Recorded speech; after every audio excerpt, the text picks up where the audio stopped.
ఒక విషయాన్ని,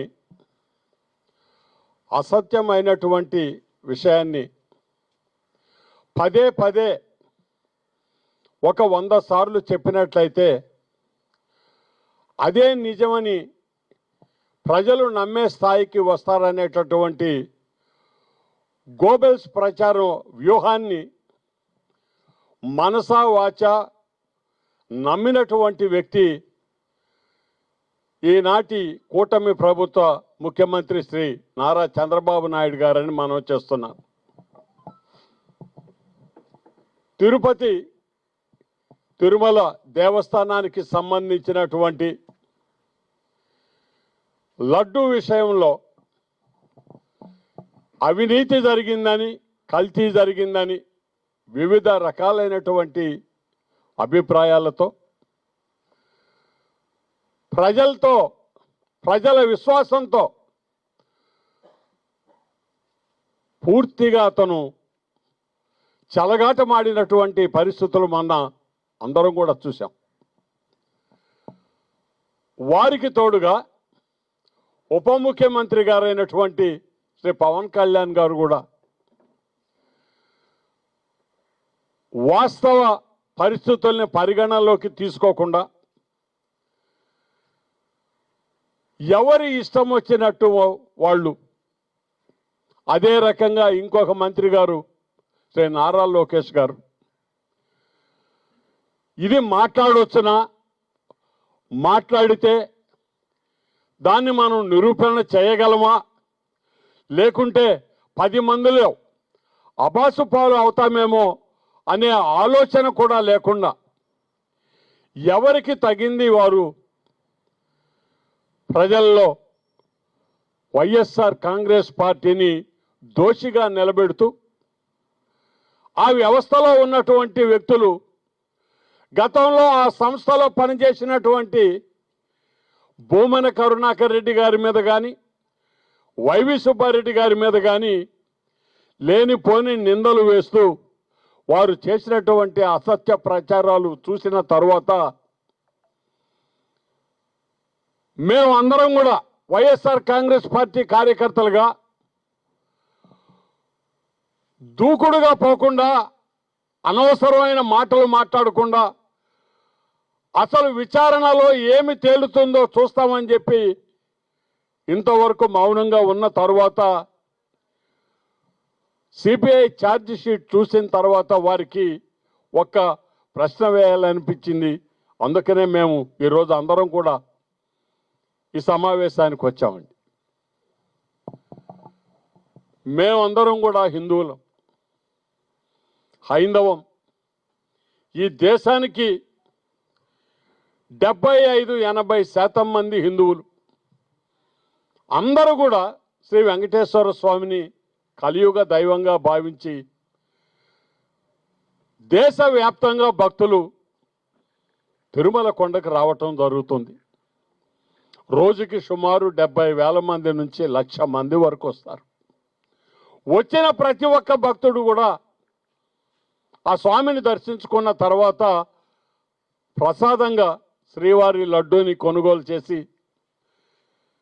వాళ్ళ బంధువులకు, స్నేహితులకి ఇవ్వడానికి కూడా ఒక్కొక్కరు 10, 15, 20 లడ్లు కొనుక్కొని వెళ్ళి వాళ్ళ బంధువు మిత్రులందరికీ కూడా పంచేటటువంటి సాంప్రదాయం ఉన్నటువంటి పరిస్థితి ఇక్కడ ఉంది. మరి ఇంతమంది హైందవులు కలియుగ దేవుడని కొలిచేటటువంటి పరిస్థితిలో ఆ దేవదేవుని యొక్క ప్రసాదం పంది మాంసంతో, జంతు మాంసాలతో, చేప నూనెలతో కలుషితమైపోయింది. వైఎస్ఆర్ కాంగ్రెస్ పార్టీలో ఉన్నటువంటి ఆ వ్యవస్థలో పనిచేస్తున్న వ్యక్తుల ఆధ్వర్యంలో లడ్డు కలుషితమయ్యి ఆ పాపాన్ని ప్రజలందరికీ కూడా ఇంతకాలం పంచిపెట్టారని చంద్రబాబు నాయుడు గారు చేసినటువంటి దుర్మార్గపు విష ప్రచారం హైందవులను అందరినీ కూడా ఈ దేశంలో తీవ్ర మనస్తాపానికి గురి చేసింది. ఒక్కసారి ఉత్తర భారతదేశం అంతా కూడా కలవరపడింది. ఇది సాధ్యమా? ఇలా జరిగిందా? దేవదేవుడి ప్రసాదం ఈ గతి పట్టించారా? ఆంధ్ర రాష్ట్రంలోనే ఒక దుర్మార్గపు విష ప్రచారం అందరి మనసులను కూడా తాకటం జరిగింది. మరి దాంట్లో ఉందా లేదా, అది పవిత్రంగా ఉందా, కల్తీ నెయ్యితో చేసిందా, ఏది కూడా నిర్ధారణ కాకముందే హిందువుల మనోభావాలను దెబ్బతీస్తూ విష ప్రచారం చేస్తూ కేవలం జగన్మోహన్ రెడ్డి గారు అన్యమతస్థుడైనందువల్ల హిందువులని అతని మీదకు ఉసిగొల్పుతాం, హిందువులను అతని నుంచి దూరం చేస్తామనేటటువంటి ఒక దుర్మార్గపు కుట్రతో వాళ్ళు చేసినటువంటి విష ప్రచారం, దాని ప్రభావం జగన్మోహన్ రెడ్డి మీద కాదండి, ఆ తిరుమల తిరుపతి దేవస్థానం యొక్క విశిష్టత మీద, దాని పరిశుద్ధత మీద, ఆ స్వామి ప్రసాదం అని కోట్ల మంది జనం విశ్వాసంతో స్వీకరించేటటువంటి ఆ లడ్డు మీద పడిందండి. జగన్మోహన్ రెడ్డికి జరిగిన నష్టం చాలా స్వల్పం, కానీ హిందువుల మనోభావాల మీద అతి దారుణమైనటువంటి దాడి తెలుగుదేశం పార్టీ ఈ కూటమి నేతలు చేశారన్నది మాత్రం వాస్తవం అని చెప్పి నేను మనవి చేస్తున్నాను. మరి ఇందులో నిజాల జోలికి వెళ్తే చంద్రబాబు నాయుడు గారు ముఖ్యమంత్రి అయిన తరువాత ఒక 4 ట్యాంకర్లు నెయ్యి టీటీడీ వారి ల్యాబ్లో పరీక్షల నిమిత్తం వెళ్ళిన తర్వాత నాణ్యత లోపం ఉన్నది వాటిల్లో అని వెనక్కి పంపించినటువంటి వాటిల్ని కొన్ని రోజులు దాచిపెట్టి కింద తిరుపతిలో కాళహస్తి ప్రాంతంలో దాచిపెట్టి వేరొక ఇన్వాయిస్తో అవే ట్యాంకర్లను మళ్ళీ టీటీడీకి పంపించి టీటీడీ వాటిని ఆమోదించేటట్టు చేసినప్పుడు ముఖ్యమంత్రిగా ఎవరున్నారయ్యా? చంద్రబాబు నాయుడు గారు కాదా అని అడుగుతున్నాం. మీ వ్యవస్థలో ఉన్న అధికారులు అక్కడ ఉన్నారు. వైఎస్ఆర్ కాంగ్రెస్ పార్టీ పదవీచ్యుతులైనారు, వాళ్ళు అపోజిషన్లో ఉన్నారయ్యా. వాళ్ళకి ఎటువంటి అధికారాలు లేవు తిరుపతి దేవస్థానం మీద. ఉన్నది మొత్తం తెలుగుదేశం, మరి కూటమి ప్రభుత్వం. బాధ్యత కాదా ఇదేని అడుగుతున్నాను. ఈ ఒక్క ప్రశ్నకు మీరు సమాధానం చెప్పలేక లడ్డూని మీరు లక్ష్యంగా చేసుకొని హిందువుల మనోభావాలతో మీరు ఆడి ఎంతో నష్టం కలిగించారు హైందవానికి అని చెప్పి కూడా నేను మనవి చేస్తూ ఉన్నా. మరి అదే సందర్భంలో ఈరోజు వైవి సుబ్బారెడ్డి గారు ఈ అలజడి చూసిన తర్వాత సుప్రీంకోర్టును ఆశ్రయించి నిజాలు నిగ్గు తేల్చమని సిబిఐ రిపోర్టు వేసి వాస్తవాన్ని బయటకు తీసుకురమ్మని కోరిన మీదట సుప్రీంకోర్టు కూడా గతంలో ఎన్డీడీబీ ఇచ్చినటువంటి ఒక ప్రాథమిక సమాచారం, మేమిచ్చిన అనధికారంగా ఇచ్చినటువంటి రిపోర్టుని కోర్టులో సాక్ష్యాల కింద పరిగణించబడలేదు అని చెప్పి వారు ఇచ్చిన మాటను పట్టుకొని మొత్తం కలుషితం అయిపోయింది ఇదిగో చూడండి అని చెప్పి వాళ్ళు ఎన్ని ప్రచారాలు చేసినా అధికారికంగా సుప్రీంకోర్టు సిబిఐని ఎన్డీడీబీ అదేవిధంగా ఎన్డీఆర్ఐ అనేటటువంటి కేంద్ర స్థాయి దేశ స్థాయి సంస్థలు ఏవైతే ల్యాబొరేటరీస్ ఉన్నాయో వాటిల్లో పరీక్షలు జరిపి వాటి నివేదికను ఆధారంగా సుప్రీంకోర్టుకి సమర్పించమని సిబిఐ వారిని కోరినప్పుడు ఎన్డీడీబీ వారు కానీ ఎన్డీఆర్ఐ వారు కానీ అయ్యా ఈ లడ్డులో దీంట్లో వాడిన నెయ్యిలో ఎటువంటి జంతు మాంసము కానీ చేప నూనె కానీ జంతువుల మూలం కానీ లేదు అనేటటువంటి రిపోర్టు వాళ్ళు ఇవ్వటం జరిగింది. ఆ రిపోర్టుని జత చేస్తూ సిబిఐ వారు సుప్రీంకోర్టులో ఛార్జ్ షీట్ కూడా దాఖలు చేయటం జరిగింది. మరి ఎటువంటి కలుషితం జరగకుండా భగవంతుడి నైవేద్యం జరిగిందని సంతోషపడతారా? వైఎస్ఆర్ కాంగ్రెస్ పార్టీ మీద మనం వేసినటువంటి దుమ్ము తిరిగి మన ముఖం మీద పడతా ఉందని తాను చెప్పిన అసత్యానికే కట్టుబడి మళ్ళీ జంతు మాంసం అనే మాట కాకుండా రకరకాల కెమికల్స్ కలిసాయి ఈ లడ్డులో అని చెప్తాడు ఆయన. అది కూడా ఎంత హేయంగా అంటే మరి చంద్రబాబు నాయుడు గారికి మనసు ఎలా వచ్చిందో తెలియదు. బాత్రూంలో కడిగేటటువంటి క్లీనర్స్తో లడ్డూని తయారు చేశారండి అని చెప్తున్నాడు ఆయన. మేము ఒకటే అడుగుతున్నాం ఆయన్నే కాదు, ఆయన్ని సమర్థించే ఎవరైనా సరే, అయ్యా ఈ క్లీనర్స్ అన్నిటికీ మూలం ఫెనాయిల్. ఒక్క లడ్డు తయారు చేయండి అయ్యా మీకు చేత అయితే. ఆ క్లీనర్స్తో ఆ ఫెనాయిల్తో ఒక లడ్డు మీరు తయారు చేసి వాసన రాకుండా మీరు లడ్డూని తయారు చేసి ప్రజల ముందు ఉంచగలరా అని అడుగుతున్నారు. ఇంత దుర్మార్గం మాట్లాడాలండి మీరు? ఒక అభియోగం చేశారు, ఒకవేళ ఆ అభియోగంలో నిజం లేదని తెలిసినప్పుడు క్షమాపణ అడగటం అనేది మర్యాదస్తుల లక్షణం. ఏ కోశాన్ని కూడా ఇతనికి అది లేదు. ఇతనితో పాటు ఆయన కాషాయం కట్టుకొని నేను అన్అపాలజెటిక్ సనాతన ధర్మ అని చెప్పేటటువంటి పవన్ కళ్యాణ్ గారు ముందు వెనక చూడకుండా మనం ఎవరి మీద దాడి చేస్తున్నాం, ఏ ప్రసాదం గురించి మాట్లాడుతున్నాం, దానివల్ల ఎన్ని కోట్ల మంది ఈ దేశంలో ఉండేటటువంటి వెంకటేశ్వర స్వామి భక్తులు వాళ్ళ మనసు పరిస్థితి ఏమిటి అనేది కూడా ఆలోచించకుండా హిందూ ధర్మాన్ని కాపాడుతానని చెప్పే ఆయన నిస్సిగ్గుగా చంద్రబాబు నాయుడు గారు ఏవైతే చెప్పారో వాటిని సమర్థిస్తూ చేప నూనె కలిపారు లడ్డూలో అని చెప్తాడు ఆయన. మీరు కాషాయం ధరించినప్పుడు ఒక హిందువుగా నేను చాలా సంతోషపడ్డానండి.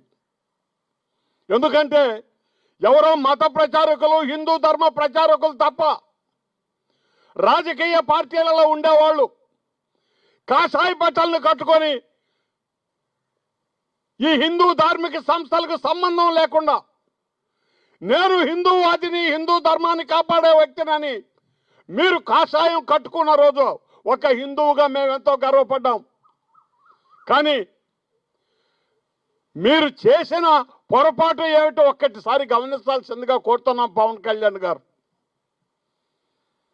వాస్తవం తెలియలేదు మీకు. ఎవరు ఏది చెప్పమంటే అది చెప్పారు. మీరు హిందూ ధర్మాన్ని కాపాడకపోగా హిందూ ధర్మాన్ని న్యూనతపరిచే విధంగా, తక్కువ చేసే విధంగా, అందరూ కూడా సిగ్గుపడే విధంగా మీ స్టేట్మెంట్స్ ఉన్నాయండి. ఒక్కసారి మీరు ఆలోచన చేయండి. ఆ హిందూ ధర్మం అనేది నిజంగా మీరు మనసులో కనుక ఉంటే మొత్తం హైందవ జాతికి తొందరపడి పొరపాటు మాటలు మాట్లాడినందుకు క్షమాపణలు బేషరతుగా మీరు అడగాలి అని చెప్పి సాటి హిందువుగా నేను కోరుతున్నానండి. చంద్రబాబు నాయుడు గారు సరే, ఆయన ఎప్పుడు ఏది నిజం చెప్పడు. పదవి తప్ప అతనికి ఇంకొకటి ముఖ్యం కాదు. ఆయనకి దేవుడు లేదు, భక్తి లేదు. కానీ మీరు, మీ ఓటి వాళ్ళు కూడా, మీరే కాదండి, ఈ ప్రవచనకర్తలు, ఈ హిందూ ధార్మిక సంస్థల పీఠాధిపతులు ఎక్కడున్నారయ్యా వీళ్ళందరూ? ఈ భారతదేశం మాది, హైందవం, మేమందరం కాపాడే వాళ్ళం అనే వాళ్ళు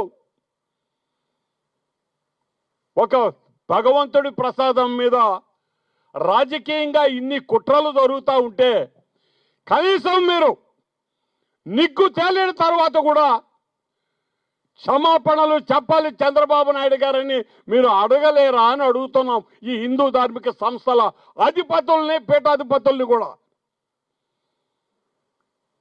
ఇదేనండి బలహీనత మన హైందవంలో.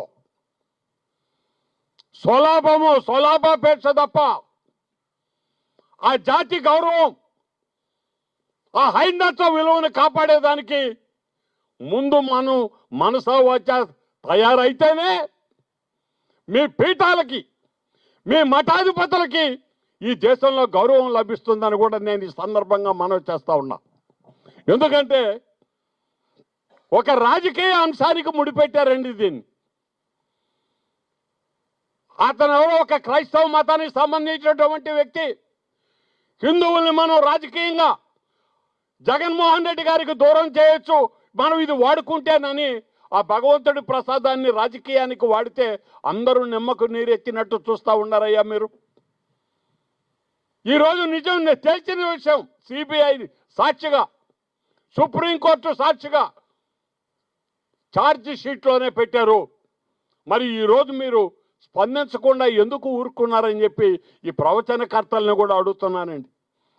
మీరు 24 గంటలు టీవీలో చెప్తారు కదా హైందవం గురించి. ఒక హిందువుగా నేను అడుగుతున్నాను, మా దేవుడి ప్రసాదాన్ని తక్కువ చేసిన వాళ్ళని మీరు హెచ్చరించాల్సిన అవసరం లేదా అని అడుగుతున్నాను.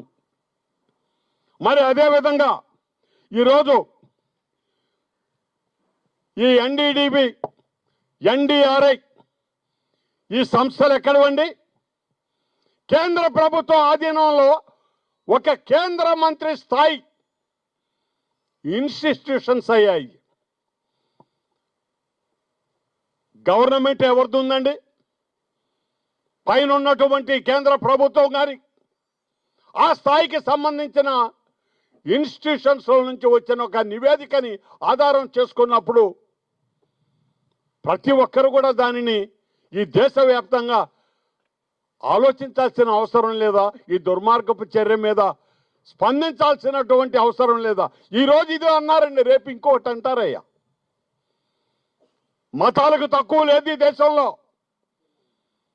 కానీ పరమత సహనం హైందవంలో ప్రతి ఒక్క వస్తువు, ప్రతి ఒక్క వ్యక్తి, ప్రతి ఒక్క జీవి దేవుడని నమ్మేటటువంటి స్థాయిలో నిలబెట్టిన ఈ హైందవ సాంప్రదాయాన్ని ఎగతాళి చేసేటటువంటి పరిస్థితి వస్తే ఒక హిందువుగా మేము అందరం కూడా దీన్ని ఖండిస్తున్నాము. చంద్రబాబు నాయుడు చేసినటువంటి ఈ దుష్ప్రచారాన్ని కానీ, అతనికి ఒత్తాసు పలికినటువంటి పవన్ కళ్యాణ్ గారి చర్యల్ని కానీ పూర్తి స్థాయిలో మేము ఖండిస్తున్నాం. మరి ఇప్పటికైనా సరే ఈ దుష్ప్రచారాలు మానండి. ఒక భగవంతుడి ఆశీర్వాదం కోసం కోట్ల మంది ఆ కొండని ఎక్కి నడిచిపోయే వాళ్ళ మనోభావాల్ని దెబ్బతీసే విధంగా మీ రాజకీయ అవసరాల కోసం దేవుడి ప్రసాదాన్ని కూడా మీరు వదిలిపెట్టలేదంటే ఇంతకంటే హీనమైన సంస్కృతి, ఇంతకంటే హేయమైన పద్ధతులు ఏ పార్టీలో కూడా ఉండవు ఈ కూటమి నేతల దగ్గర తప్ప అని చెప్పి మనవి చేస్తూ, మరి ఇటువంటి దుర్మార్గపు ఆలోచనల్ని వైఎస్ఆర్ కాంగ్రెస్ పార్టీ ఎప్పుడు ఖండిస్తుంది. భగవంతుడు ఉన్నాడు, నిజాన్ని నిగ్గు తేల్చాడు. ఆయన అన్య మతస్థుడు కావచ్చు, ఇంకొక మతస్థుడు కావచ్చు, కానీ మీరు చేసినటువంటి దాడి భగవంతుడి మీదయ్యా. జగన్మోహన్ రెడ్డి మీద మీరు చేయలా, వైవి సుబ్బారెడ్డి మీద చేయలా, వీళ్ళందరూ నిమిత్త మాత్రులండి. మీరు చేసింది భగవంతుడి ప్రసాదం మీద, ఆయన అనుగ్రహంతో, ఆయన ప్రసాదంగా అది తింటే మా జీవితాలు బాగుంటాయి అనే ఒక నమ్మకంతో వచ్చే హిందువుల మానసిక వ్యవస్థ మీద దెబ్బ కొట్టడానికి ప్రయత్నం చేసిన మీరు తప్పనిసరిగా ఈ కూటమి నేతలందరూ కూడా ప్రజలకు క్షమాపణ చెప్పాలని చెప్పి నేను కోరుకుంటూ, ప్రతి ఒక్కరం కూడా ఈ విషయాన్ని ఖండిస్తూ, వైఎస్ఆర్ కాంగ్రెస్ పార్టీ నాయకులు కానీ కార్యకర్తలు కానీ ఎక్కడున్నా సరే మళ్ళీ మీరు చెప్పే అబద్ధాలు చాలక ఏ విధంగా దీని నుంచి తప్పించుకోవాలనేటటువంటి దురాలోచనతో కల్తీ జరిగిందనేటటువంటి అబద్ధపు ఫ్లెక్సీలు కడుతున్నారు. ఆ ఫ్లెక్సీలు కట్టడం ఏందయ్యా? ఈరోజు నిజం నీకు తెలిసింది కదా సిబిఐ, మీరు ఎందుకు ఇంకా ఈ తప్పుడు ప్రచారం చేస్తున్నారంటే దాడులు చేయటం, ఇళ్ళు దహనం చేయటం, కొట్టటం, డైవర్షన్ పాలిటిక్స్కు వెళ్ళిపోయేటటువంటి పరిస్థితి. ఒక్క మాట అండి, పొరపాటున మేము అది భావించాము, కల్మషం జరిగిందేమో లడ్డూలో అనుకున్నాం, జరగనందువల్ల హిందువులుగా మేము సంతోషిస్తున్నామని ఒక్క మాట నిజాయితీగా మీకు చెప్పను రాక ప్రశ్నించిన వాళ్ళ ఇళ్ల మీదకి తగువులకు వెళ్తూ దౌర్జన్యాలు చేస్తూ వాళ్ళని హింసిస్తూ దూషిస్తూ ఆడవాళ్ళు ఉన్నారనేది కూడా లేకుండా పెట్రోల్ బాంబులు విసిరేటటువంటి మీ సంస్కృతికి భవిష్యత్తులో ప్రతి ఒక్క హిందువు కూడా సరైన సమాధానం ఇస్తాడు. తప్పకుండా మీరు ఆ భగవంతుడి ఆగ్రహానికి గురి కాక తప్పదు అని చెప్పి కూడా ఈ సందర్భంగా నేను మనవి చేస్తున్నానండి.